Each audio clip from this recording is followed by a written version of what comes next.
Now we'll look into the recent advance in genetics called gene therapy.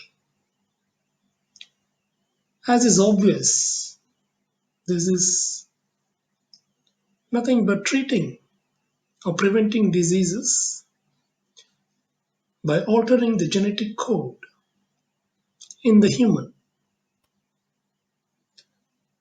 Broadly, it's simple. You just have to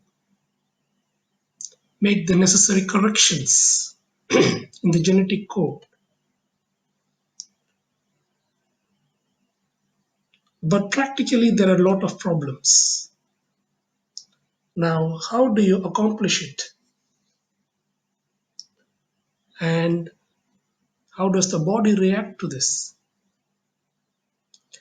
So, gene therapy is a promising field, but with a lot of challenges to overcome. But I am certain that it will become mainstay of treatment for many diseases in the future. I have no doubts about it.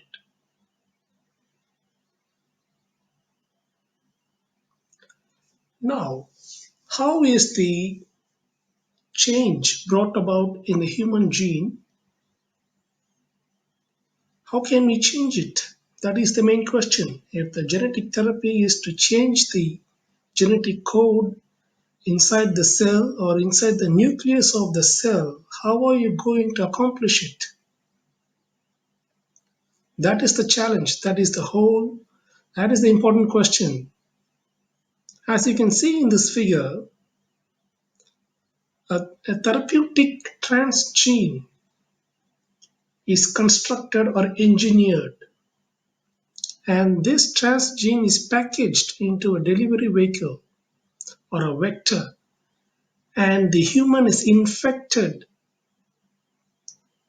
or this is injected into the patient in the particular organ, and that becomes a sort of an infection, viral infection, and this virus has been modified, altered to make it non-pathogenic.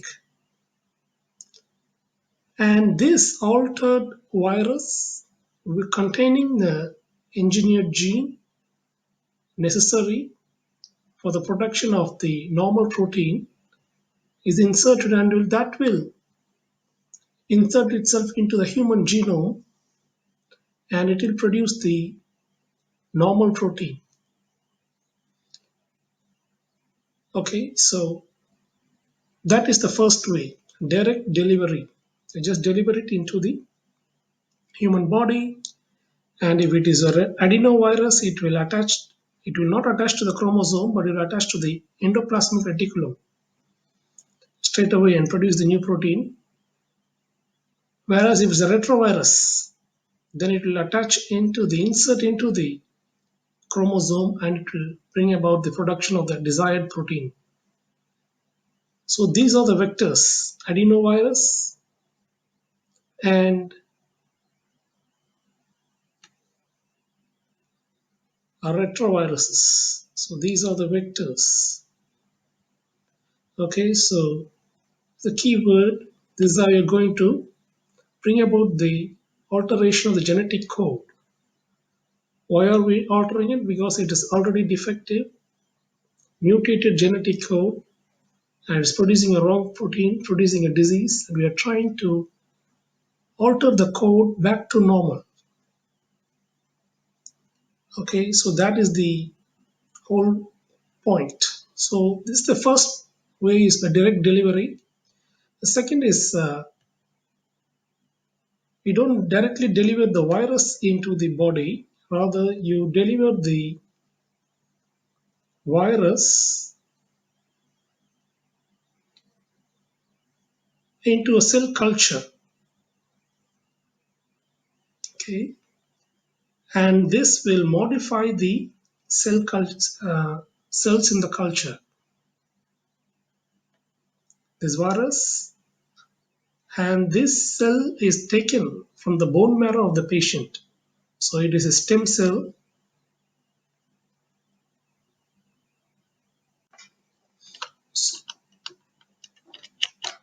So that is a stem cell, and which is infected with the virus.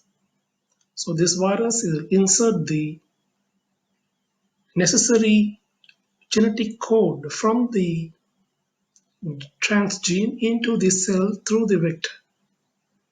Now this is modified, and this contains the modified genetic code. Okay, and now this is cultured. You can see the amount here is less. It is cultured, increased in number, and then it is inserted into the body and the appropriate organ, and that will bring about the production of the normal protein, or it will suppress the production of the abnormal protein, whatever we desire and program into this will be accomplished. So we go down.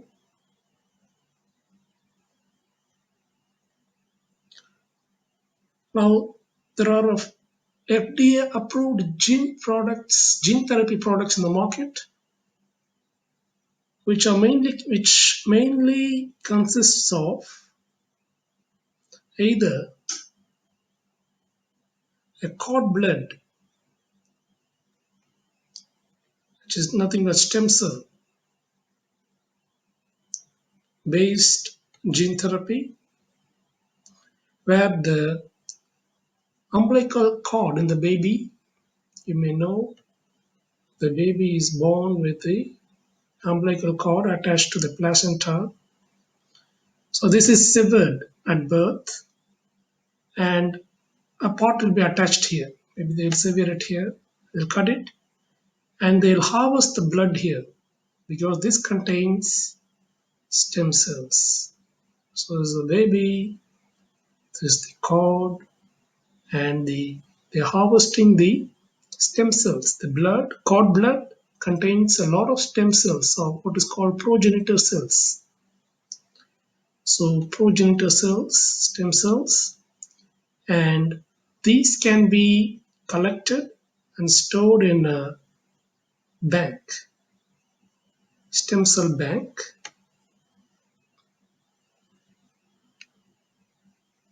and then they can be used based on the need of the patient, the demand, and on the disease which needs to be treated. Modifications can be made to separate batches, and then the products can be prepared by reduction and elimination of certain cells and retaining of certain cells. And then these are then, as we saw, introduced into the body of the patient. And that is how the cord blood gene therapy is done. Okay, so that is the first type of gene therapy which is commonly seen in the market. You can see here so many Cleveland Cord Blood Center. So these collect the blood, modify them genetically, and then use them for therapy in diseases such as leukemia, sickle cell anemia, Hodgkin's diseases, mainly for childhood cancers. Okay, and these diseases are normally can be treated by bone marrow transplant, but this is the better alternative, gene therapy, especially in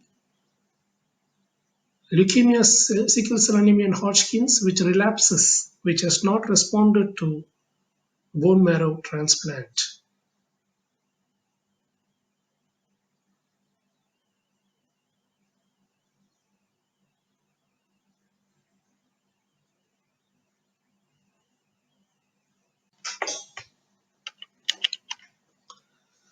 So, what is it about the stem cell that makes it possible? Stem cells are, as you can see here,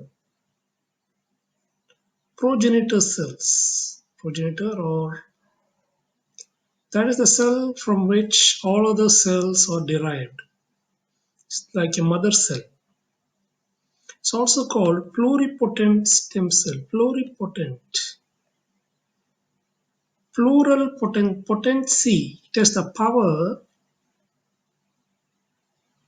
to become any cell. Okay. So the progenitor cell in liver can become a hepatocyte. In the bone can become an osteocyte. In the brain can become a neuron. That is the potency of the cell. That is the stem cell. So this is the cell which is undifferentiated